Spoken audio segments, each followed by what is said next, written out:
I'm Natalie Collins, 26 years old, and I just received a text that shattered my heart. We think it's best if you don't come to Thanksgiving this year. Kyle feels uncomfortable around you. My marketing executive job in Chicago suddenly felt meaningless as I stared at my mother's message. My hands trembled, mind racing through a lifetime of memories where my brother's comfort always came first. The familiar ache of being second best washed over me, but this time felt different. This time, I wasn't even invited to the table. If you're watching this, I'd love to know where you're tuning in from. Hit subscribe and like if you've ever felt like the family outcast. Your support means everything as I share my story. Growing up in our middle-class suburban home in Columbus, Ohio, appearances were everything to the Collins family. From the outside, we looked picture perfect.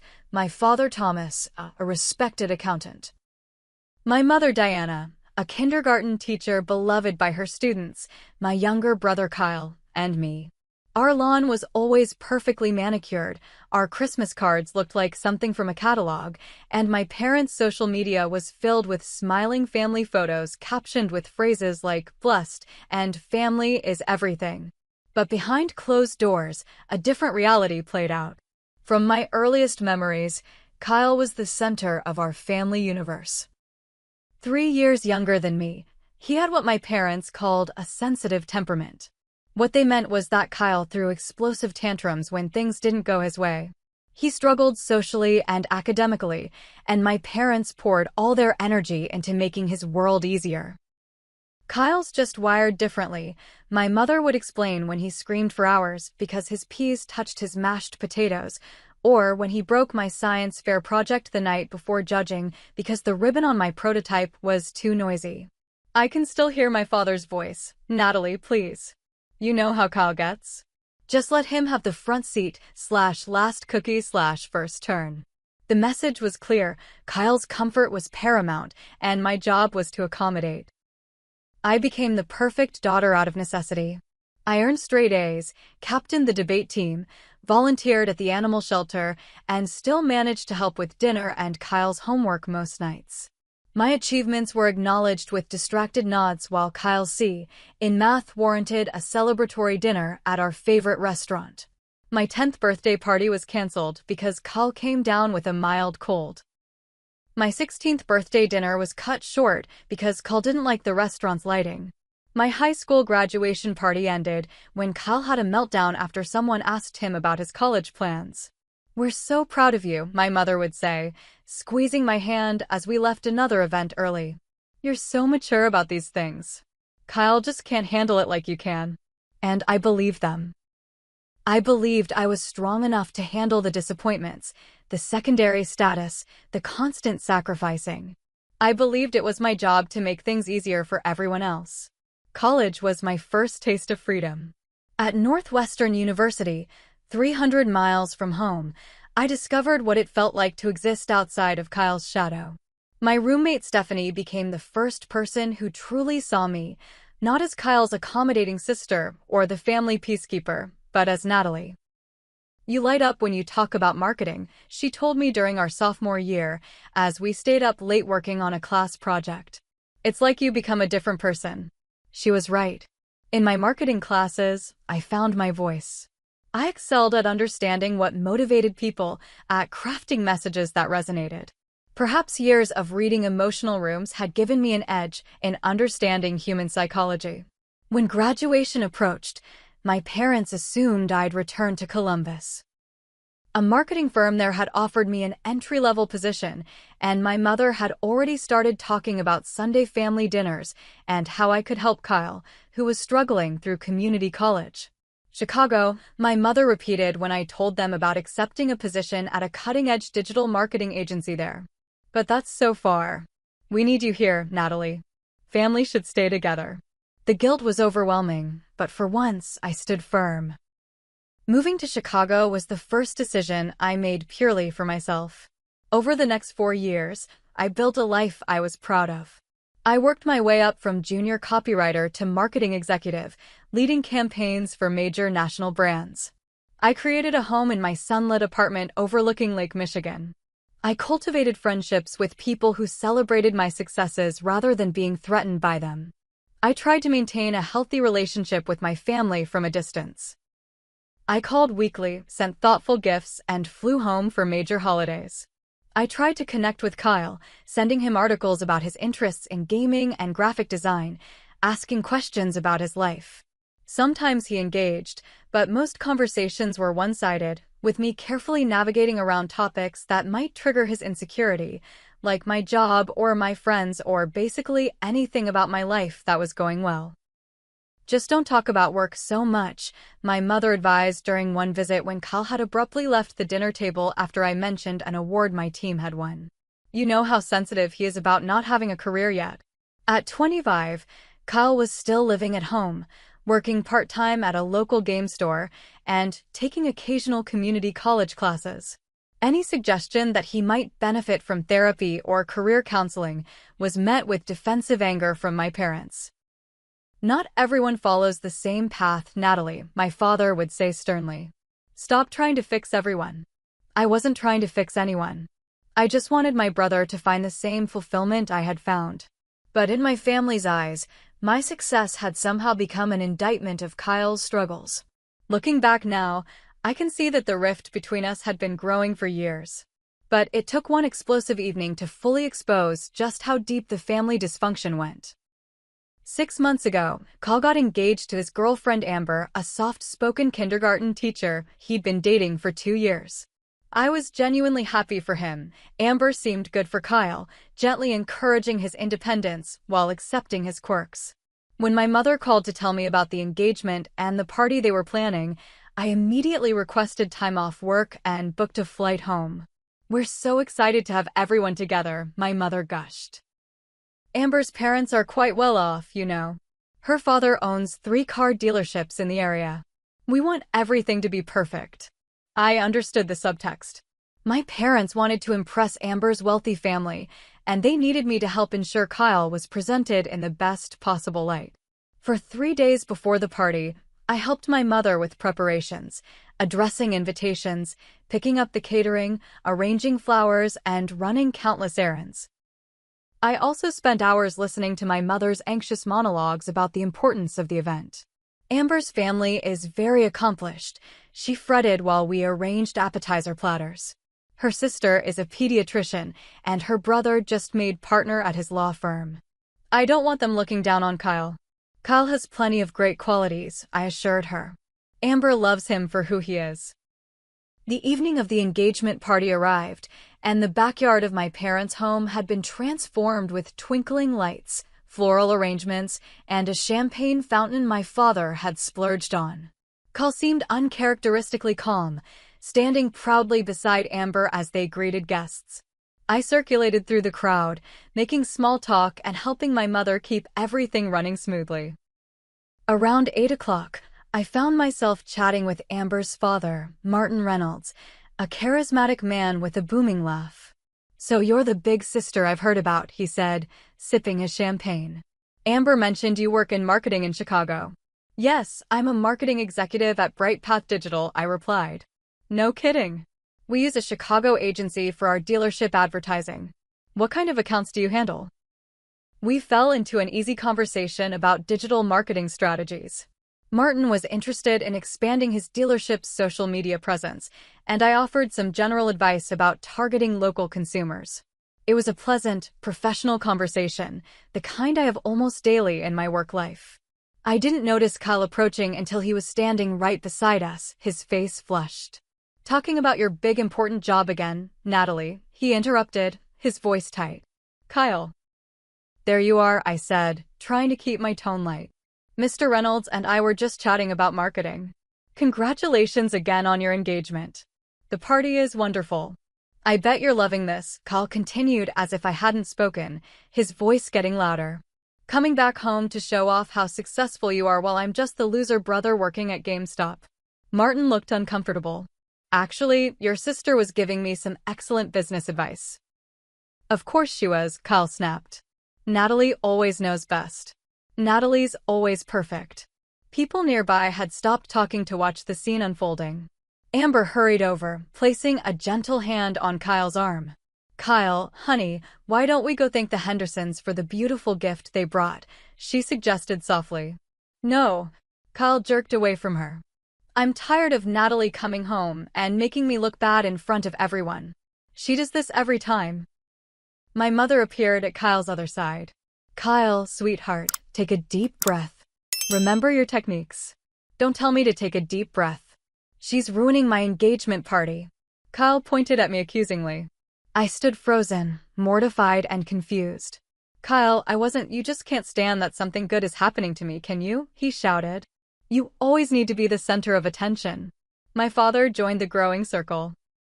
Natalie, he said in that familiar disappointed tone, maybe you should step away for a bit. I stared at him in disbelief. Dad, I was just having a conversation. I didn't do anything wrong. Please, my mother hissed, stop causing a scene. That's when the full weight of the injustice hit me. I wasn't the one causing a scene. I wasn't the one shouting at a family member in front of guests. Yet somehow, I was being cast as the villain again. I'm sorry, Mr. Reynolds, I said quietly. It was nice talking with you. I walked away, my cheeks burning with humiliation. In the kitchen, I gathered my purse and jacket, tears threatening to spill over. Amber found me there. Natalie, please don't leave. Kyle will calm down. He's just nervous about meeting my family. It's okay, Amber. It's better if I go. Congratulations again. I really am happy for you both. I slipped out the side door and ordered an Uber to my hotel. As I waited in the dark driveway, I received a text from my mother. Kyle is very upset. Please give him space to enjoy his special night. No acknowledgement of how I might be feeling. No recognition that I had been publicly humiliated at an event I had helped create. Just another reminder that Kyle's feelings were the only ones that mattered. The following days brought uncomfortable phone calls with my parents. My mother suggested I apologize to Kyle for whatever happened. My father told me I should have known better than to show off at Kyle's event. But I wasn't showing off, I insisted. We were just talking. You know how Kyle feels about your career success, my mother sighed. You could have changed the subject. After several frustrating conversations that went nowhere, I decided to give everyone space. I didn't apologize for something I hadn't done, but I also stopped trying to defend myself against their warped perception. I returned to Chicago feeling hurt and misunderstood, but determined to move forward. In the months that followed, our communication became increasingly strained. Kyle never acknowledged his behavior at the engagement party. My parents acted as if the incident had never happened, yet there was a new coldness in their interactions with me. I found myself dreading our weekly calls, which had become superficial exchanges devoid of any real connection. Still, nothing prepared me for the text message that arrived as I sat at my desk on a crisp November morning, reviewing campaign metrics for a client meeting. The text message arrived at 10:17 a.m. on a Tuesday, 3 weeks before Thanksgiving. I was preparing for a client presentation when my phone buzzed with my mother's name on the screen. Your father and I have been thinking about Thanksgiving arrangements. Considering what happened at Kyle's engagement party, we think it might be best if you don't join us this year. Kyle has mentioned he feels uncomfortable around you, and we don't want to create tension during the holiday. I'm sure you understand. We can celebrate with you another time. I read the message 3 times, each word cutting deeper than the last. The conference room suddenly felt too bright, too warm. My coffee churned in my stomach as the full meaning sank in. I was being uninvited from my family's Thanksgiving. I was being excluded from our most important family gathering because my brother felt uncomfortable around me. My fingers hovered over the keyboard, dozens of responses running through my mind, angry ones, pleading ones, coldly formal ones. In the end, I simply wrote, I see. Thanks for letting me know. Then I set my phone face down on the table and tried to focus on the spreadsheet in front of me, the numbers blurring through unshed tears. My colleague Jackson noticed something was wrong as soon as he walked in. Natalie? Are you okay? You look like you've seen a ghost. I'm fine, I managed, but my voice cracked on the second word. No, you're not. Come on, let's take 5. He closed my laptop and led me to the small break room.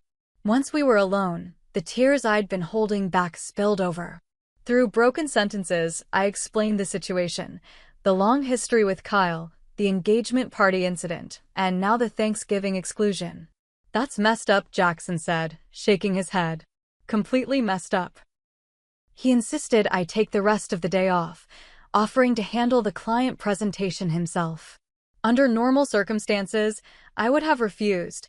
I'd never missed a client meeting before, but the thought of maintaining a professional facade for the next 4 hours seemed impossible.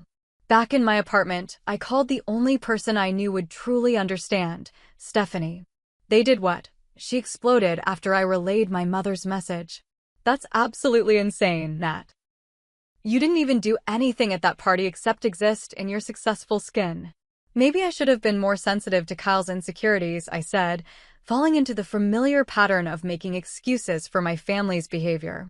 Stop that right now, Stephanie cut in.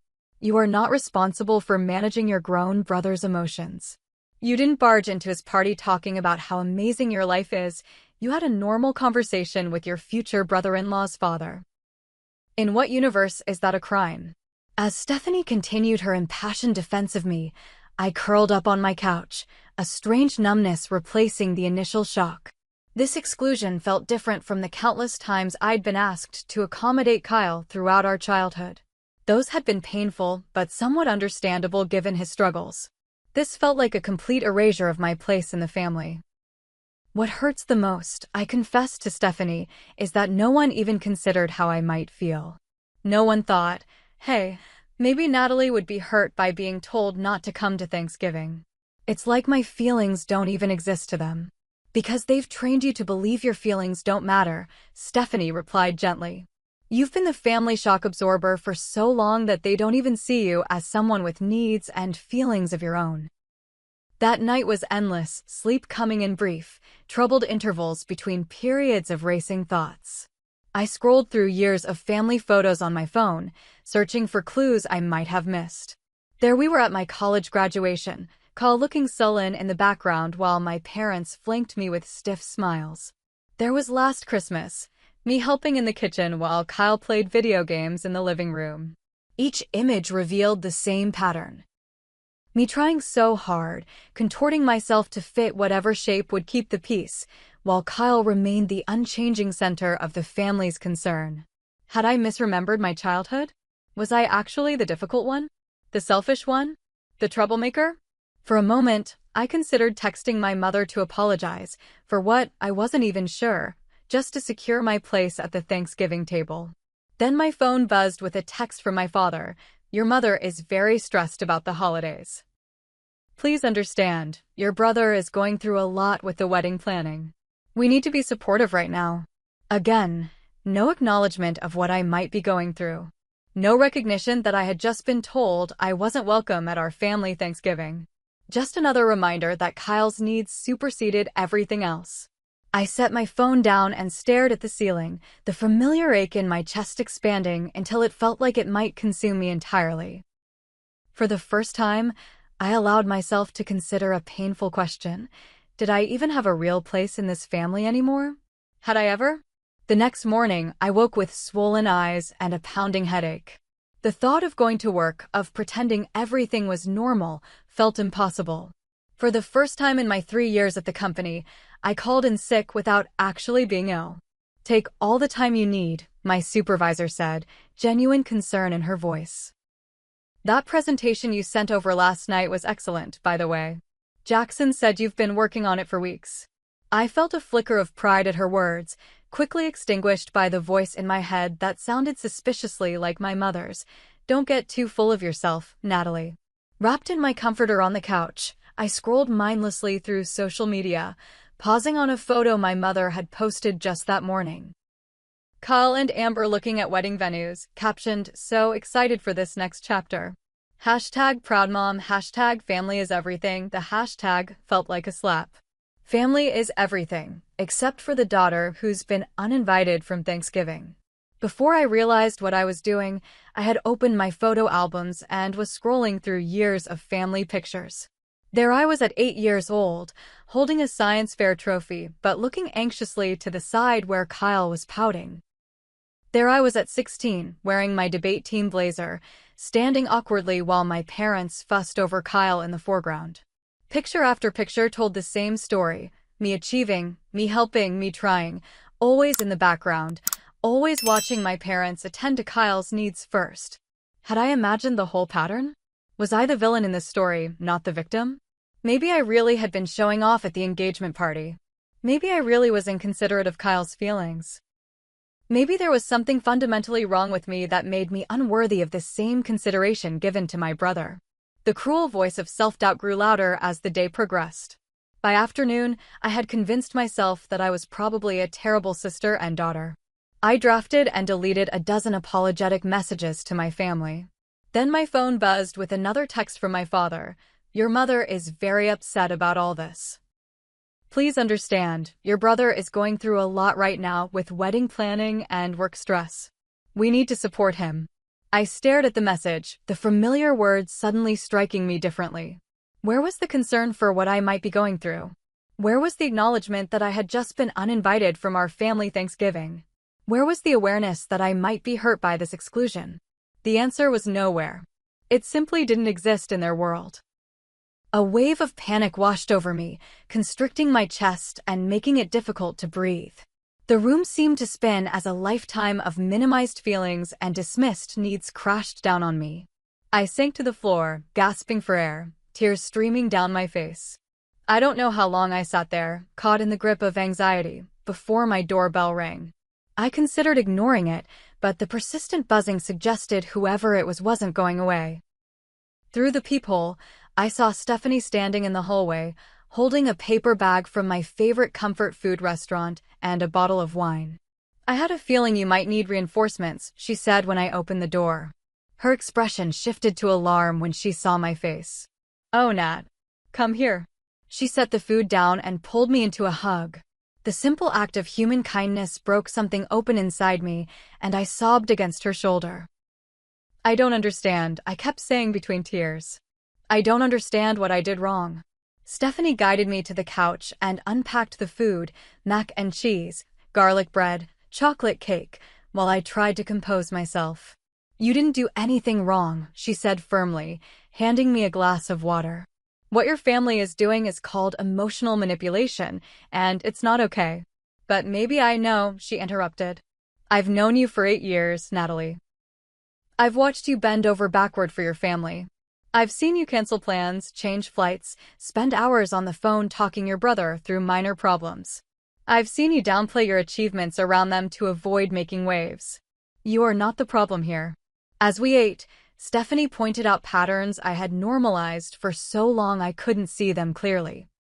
How my parents used guilt to control my behavior, how Kyle was never held accountable for his actions, how I was expected to make all the sacrifices for family harmony. "But if I stand up for myself, I might lose them," I whispered, voicing my deepest fear. Stephanie set down her fork and looked at me with compassion. "I need to ask you something, and I want you to really think about it before you answer. What exactly would you be losing? A family that excludes you from holidays? People who consistently prioritize your brother's comfort over your basic inclusion? A relationship where you're only accepted when you make yourself smaller?" Her questions landed like stones in still water, sending ripples through my understanding of my family relationships. What would I be losing? The question lingered as we finished our meal and opened the wine. "I'm scared," I admitted as the evening wore on. "I've spent my whole life trying to be the perfect daughter, the supportive sister. I don't know who I am without that role." "You're Natalie Collins," Stephanie said, squeezing my hand. "The same Natalie who helped me through my mom's cancer treatment sophomore year. The same Natalie who builds amazing marketing campaigns that connect with people. The same Natalie who volunteers at the animal shelter every other Saturday. You are so much more than the role your family assigned you." After Stephanie left, I lay awake wondering if I even had a family to lose. Had I ever truly been seen and valued by them, or had I simply been a supporting character in Kyle's story all along? The question followed me into uneasy dreams. The next morning, I woke with puffy eyes but a strangely clear mind. The fog of confusion and self-doubt had lifted somewhat, replaced by a quiet determination to understand what was happening and find a way forward. I called Dr. Mason, my therapist whom I'd been seeing monthly since moving to Chicago. She squeezed me in for an emergency session that afternoon. Dr. Mason's office had always felt like a safe harbor to me, the soft blue walls, the comfortable chairs, the absence of judgment. As I settled in and recounted the Thanksgiving exclusion and all that had led up to it, she listened attentively, occasionally jotting notes. "Natalie," she said when I finished, "we've talked before about your family dynamics, but I think this situation brings things into sharper focus. What you're describing fits a pattern we call family scapegoating." Scapegoating? I repeated. Yes. In some family systems, one member becomes the designated problem, the person who carries the blame for family tensions or difficulties. Often, this person is actually the healthiest member, the one who's least willing to participate in the dysfunction. Dr. Mason went on to explain how family systems often resist change, preferring to maintain established patterns even when they're harmful. My growing independence and success threatened the established dynamic where Kyle was the center of attention and I was the accommodator. "The engagement party incident is particularly telling," she noted. "You weren't actually doing anything wrong, but your brother perceived your normal conversation as a threat. Rather than addressing his insecurity, your parents found it easier to cast you as the problem." "But why?" I asked, the hurt evident in my voice. "Why is it always me who has to adjust, who has to be less, who has to give way?" "Because you will," Dr. Mason said gently. "They know you'll accommodate because you always have. Your brother refuses to adapt, so they don't ask him to. They follow the path of least resistance." Her words struck a chord. I had always been the flexible one, the peacemaker, the one who would bend to keep the family intact. I had made myself smaller to avoid threatening Kyle's fragile self-image. I had accepted scraps of attention while he received the feast. "So what do I do now?" I asked.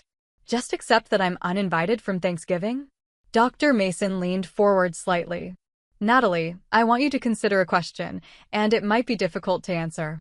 What would you do in this situation if you weren't afraid of their reaction?" The question hung in the air between us. What would I do if I weren't afraid? If I weren't worried about being labeled difficult or selfish? If I weren't terrified of losing my family's approval? "I would tell them that excluding me from Thanksgiving is hurtful and unfair," I said slowly.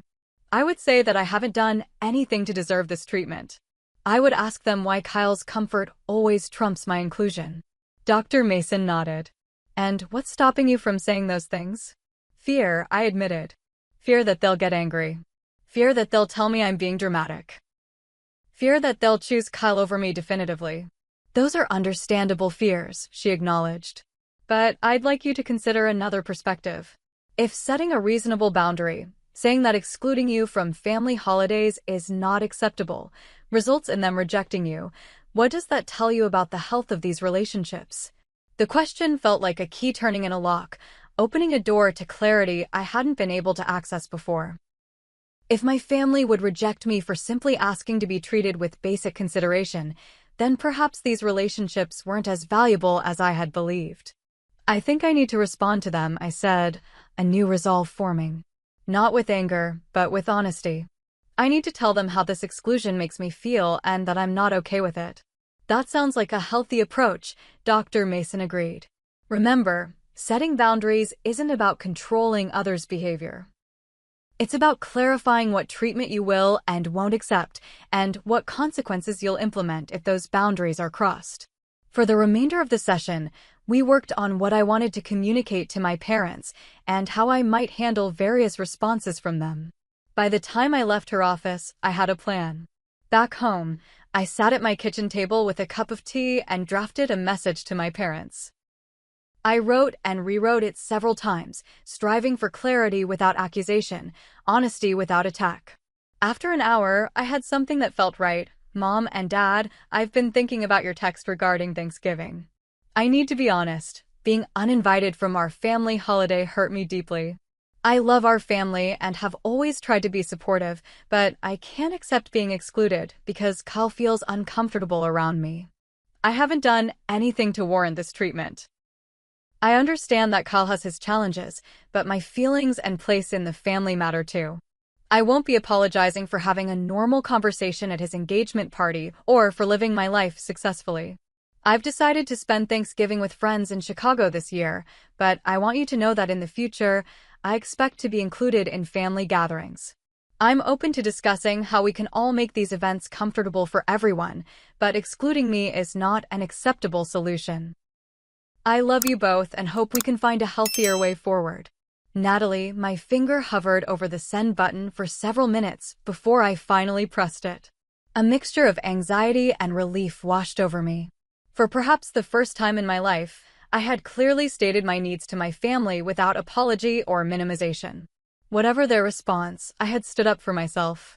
That alone felt like a victory. The response from my family came in waves. My mother texted first, just 20 minutes after I sent my message. "I'm very disappointed in your attitude, Natalie. After everything we've done for you, this is how you repay us? Kyle has always struggled more than you. Would it kill you to put someone else first for once?" Her words stung, but they also confirmed what Dr. Mason had suggested. In my family's eyes, my only acceptable role was to sacrifice my needs for Kyle's comfort. The fact that I had been doing exactly that for 26 years without complaint seemed irrelevant to her. An hour later, my father weighed in. "Your mother is very upset by your message. I think you're making too big a deal out of this. It's just one Thanksgiving. Kyle is under a lot of pressure with the wedding planning." His response was so predictable that it almost made me laugh. Always minimizing, always redirecting to Kyle's needs, always positioning my mother's upset as the primary concern. The pattern was so clear now that I couldn't believe I hadn't seen it sooner. I didn't respond to either message immediately. Instead, I went for a long walk along the lakefront, the November wind whipping my face as I processed my feelings. There was hurt, certainly. Their dismissive responses confirmed my worst fears about my place in the family hierarchy. But there was also a strange sense of freedom in having the dynamic so clearly exposed. The fog had lifted, and I could see the situation with painful clarity. When I returned to my apartment, there was a text from Kyle. "Mom showed me your selfish message. You've always been jealous of me, and now you're trying to ruin my first Thanksgiving with Amber's family. Why do you always make everything about you?"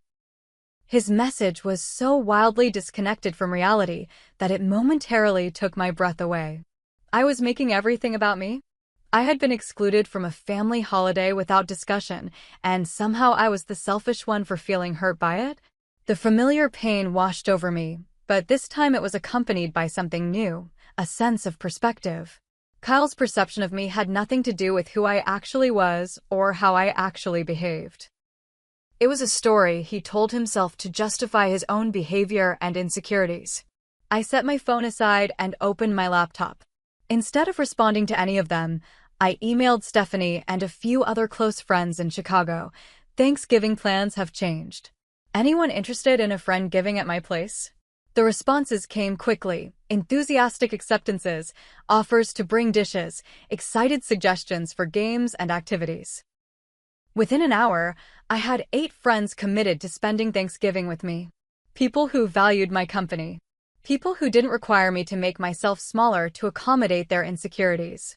The next day, I finally responded to my family, a single group text to all 3 of them. "I've made my feelings clear. I love you all, but I won't apologize for expressing hurt when I'm hurt, and I won't accept being excluded from family events. I'll be spending Thanksgiving with friends in Chicago. I hope you all have a wonderful holiday." Then I muted the conversation and threw myself into planning friend-giving. I ordered a turkey from a local butcher, bought new serving dishes, and researched table decoration ideas. The activity was therapeutic, giving me a positive focus amid the emotional turmoil.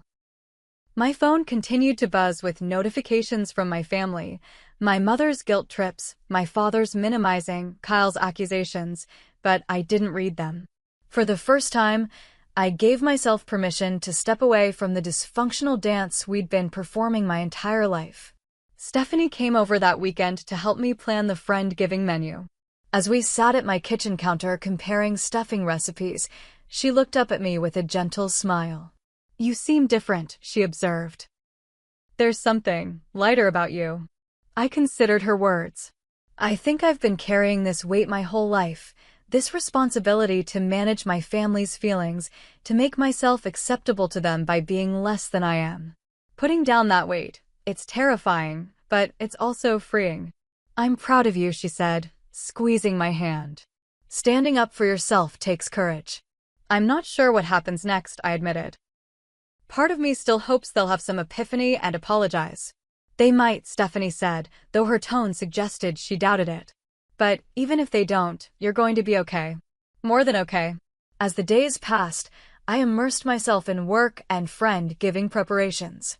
I continued my sessions with Dr. Mason, processing the complex emotions that surfaced as I established this new boundary with my family. There was grief for the relationship I had always wanted but never truly had. There was anger at years of being marginalized. There was fear about what the future might hold.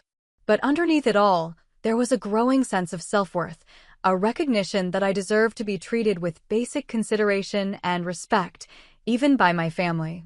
Especially by my family. A week before Thanksgiving, I received an unexpected call from my Aunt Jessica, my mother's sister who lived in Seattle. We weren't particularly close. She and my mother had a strained relationship, but she had always been kind to me on the rare occasions we saw each other. Natalie? It's your Aunt Jessica. I hope it's okay that I'm calling. Of course, I said, surprised. Is everything okay? I spoke to your mother yesterday, she said. She mentioned you wouldn't be at Thanksgiving this year.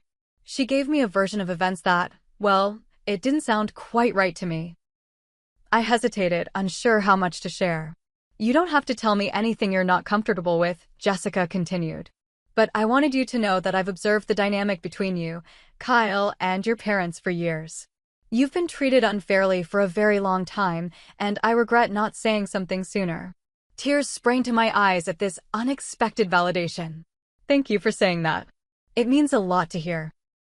Your mother and I have our own complicated history, Jessica said. She was always our parents' favorite, much like Kyle is hers. Some patterns repeat across generations unless someone has the courage to break them. She paused. I think you're breaking the pattern, Natalie. It won't be easy, but it's necessary. We talked for nearly an hour. Jessica shared stories of her own struggles with my mother and grandparents, the same dynamics of favoritism and scapegoating playing out a generation earlier. She described her own journey to establish boundaries and build a life based on healthier relationships. I won't lie to you, your mother and I have never been close, even after I set boundaries. But the alternative was continuing to accept treatment that was destroying my self-worth. Sometimes the price of self-respect is high, but it's always worth paying. After we hung up, I felt a new sense of resolution. If the pattern had been repeating for generations, perhaps it wasn't personal. Perhaps it wasn't about me being unlovable or difficult. Perhaps it was about a dysfunctional family system that needed someone to play a particular role, and I had been cast in that role from childhood. I couldn't control whether my parents and Kyle would ever recognize their part in this dynamic. I couldn't make them apologize or change. The only person I could change was myself, and I was finally ready to stop playing the part that had been assigned to me. Thanksgiving Day dawned clear and cold in Chicago. I woke early, excitement mingling with a touch of melancholy as I thought about my family gathering without me in Ohio. For a moment, I allowed myself to feel the loss, not of what I had, but of what I had always wished for, a family that valued me as much as I valued them. Then I got up and began preparing for Friendsgiving. I put the turkey in the oven, chopped vegetables for the stuffing, and set the table with care, small pumpkins and autumn leaves scattered among the plates and glasses, handwritten place cards for each guest. Stephanie arrived first, bringing homemade cranberry sauce and a warm hug. Happy Thanksgiving, she said, looking around my apartment with approval. This looks amazing, Nat. One by one, the others arrived, Jackson from work with his boyfriend Miguel, my neighbors Alicia and David, my running buddy Tara, and 2 friends from my volunteer group at the animal shelter, Ben and Zoe. Each brought food, wine, and the gift of their presence. As we gathered around the table, I looked at the faces of these people who had chosen to spend their holiday with me, who valued me without condition, who never required me to diminish myself to earn their acceptance. For the first time, I fully understood the difference between family by blood and family by choice. The contrast between this warm, laughter-filled gathering and the tense, walking on eggshells atmosphere of my family's Thanksgivings was stark. Here, no one person's comfort was prioritized above all others. Here, there was room for everyone to be fully themselves. After dinner, as we settled in the living room with coffee and 3 different kinds of pie, my phone rang with an unexpected name, Aunt Jessica. "I hope I'm not interrupting," she said when I answered. "I just wanted to check how you're doing today." "I'm doing really well, actually," I replied, surprised to find it was true. "I'm having Thanksgiving with friends." "I'm glad to hear that," she said. Then, lowering her voice slightly, "I'm at your parents' house now. Kyle and Amber are here with her family. It's tense. Your absence is the elephant in the room that no one will acknowledge directly. Your mother keeps making pointed comments about family loyalty, and your father looks miserable." I wasn't sure how to respond. Part of me felt a vindictive satisfaction that my absence was felt, but mostly I just felt sad that it had come to this. "I want you to know I spoke up," Jessica continued. "When your mother made a comment about ungrateful children, I said that gratitude shouldn't require erasing yourself. It didn't go over well. I'm sorry if I caused trouble for you," I said. "You didn't cause anything," she replied firmly. "These are the consequences of your parents' choices, not yours. I just wanted you to know that you're not crazy, Natalie. What happened wasn't okay, and not everyone in the family agrees with how you've been treated." After we hung up, I rejoined my friends with a lighter heart. The validation from Jessica reinforced what I was slowly coming to accept. I wasn't wrong to expect basic consideration from my family. I wasn't selfish for wanting to be included. I wasn't unreasonable for setting boundaries around how I would allow myself to be treated. The weeks following Thanksgiving were challenging but clarifying. I maintained limited contact with my parents, responding to texts with brief, civil messages but not engaging in their attempts to pull me back into old patterns. Kyle I didn't hear from at all. He had apparently taken my boundary setting as a personal attack and retreated into silence. I continued my therapy sessions with Dr. Mason, working through the complex grief of recognizing my family relationships for what they actually were rather than what I had wanted them to be. There were difficult days when I questioned my decision, when the loneliness of family estrangement felt overwhelming. But there were also days of profound insight and growth, of recognizing patterns I had been blind to before. Healing isn't linear, Dr. Mason reminded me during one particularly difficult session. There will be steps forward and steps back. The important thing is that you're no longer participating in your own diminishment. As Christmas approached, I made the difficult decision not to go home for the holiday. Instead, I booked a trip to Seattle to visit Aunt Jessica and her family, people who had shown me they could respect my boundaries and value my presence. The decision prompted the first real shift in my parents' behavior. My mother called one evening in mid-December, her voice lacking its usual certainty. "So you're really not coming home for Christmas?" she asked. "No, Mom. I'm going to visit Aunt Jessica." A long pause. "I don't understand what's happening, Natalie. First Thanksgiving, now Christmas. It's like you don't want to be part of this family anymore." I took a deep breath, choosing my words carefully. "I very much want to be part of our family, Mom. But I need to be a full member, not someone who can be excluded whenever Kyle feels uncomfortable. I need my feelings to matter as much as his do." Another pause. "Jessica has been filling your head with her nonsense, hasn't she?" "No, Mom. I started setting boundaries before I even spoke to Aunt Jessica. This is coming from me, from years of feeling like my needs always come second to Kyle's." "That's not fair," she protested, but her voice lacked conviction. "Maybe not," I conceded. "But it's how I felt for a long time. I'm not asking you to choose between me and Kyle. I'm just asking for equal consideration." The conversation ended without resolution, but it was the first time my mother had engaged with my perspective instead of immediately dismissing it. It felt like a tiny crack in a long-sealed door. 2 days later, my father called, something he rarely did, usually leaving the communication to my mother. "Your mother and I have been talking," he said, sounding uncomfortable. "We don't agree with how you've characterized things, but we miss you. And we're willing to consider." That is, we've been thinking maybe we could try family therapy. All four of us. The suggestion took me by surprise. Family therapy? Yes. Your mother found someone who specializes in family relationships. We thought maybe after the holidays, we could all meet with her. If you're willing. I felt a surge of cautious hope. I think that's a good idea, Dad. I'd be willing to try that. Good, he said, sounding relieved. Good. We'll figure out the details after Christmas. It wasn't an apology. It wasn't an acknowledgement of the specific hurt they had caused. But it was a willingness to examine our family dynamic with professional help, something I never thought they would agree to. I spent Christmas with Aunt Jessica and her family, her husband Mark, their 2 adult children, and their partners. It was relaxed and joyful in a way holidays had never been in my childhood home. No one was walking on eggshells.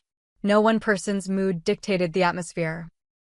There was room for everyone's feelings, preferences, and needs. As the new year approached, I reflected on the extraordinary journey of the past few months. From the painful exclusion from Thanksgiving to the tentative hope of family therapy, I had traversed an emotional landscape I never expected to navigate. I had no illusions that family therapy would magically transform our relationships overnight. The patterns were too entrenched, the wounds too deep for simple solutions. My parents might never fully understand or acknowledge their role in the family dysfunction. Kyle might never recognize how his behavior had been enabled and my needs marginalized. But for the first time, I was approaching these relationships from a position of self-worth rather than desperation for approval. I had discovered that I could survive the pain of setting boundaries. I had learned that being excluded from my family didn't mean I was unworthy of inclusion elsewhere. I had built a chosen family of friends who valued me completely. Most importantly, I had come to understand that love shouldn't require me to make myself smaller. Real love makes space for all of who you are, your successes and failures, your strengths and vulnerabilities, your good days and bad. Real love doesn't ask you to dim your light so others won't feel shadowed. I don't know what the future holds for my relationship with my parents and Kyle. I hope family therapy will help us build healthier patterns. I hope they can learn to see me clearly and value my place in the family. I hope Kyle can develop the emotional maturity to celebrate my successes rather than feeling threatened by them. But regardless of what happens with them, I know I'll be okay. Better than okay. I've broken the pattern that had defined my life for 26 years. I've stepped out of the role of family scapegoat and into a life where I don't have to apologize for my existence.